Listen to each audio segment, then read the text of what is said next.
Salam Necəbeka, borularımız budur. Zəngilan rayonu üçün aldıqlarımız.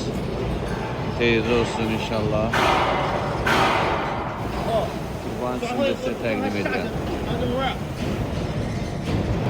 Hazırda Necəbeka boruları göstərir sizə. Rezbalanacaq. Hər diametrdə Necəbeka boruların sifarişi qəbul olunur. Bizim sifarişimiz budur. Gel lan. Bu da 108 borulardır. Rezba açılır və mufta vurulur üzərinə, konus. Zavod böyük zavoddur. Çox böyük zavoddur. Necəbeka istehsal edir. İstehsal gücü çox böyükdür. İnşallah biz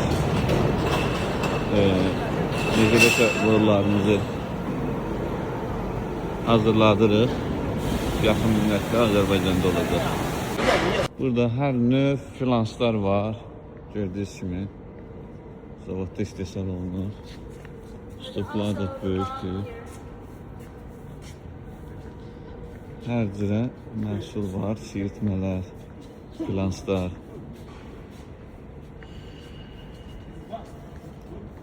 Klapanlar, elektrikli siyirtmələr, sərf ölçənlər. Müraciət edə bilərsiniz. Biz sizi təmin edə bilərik. Klapanlar, bütün növ.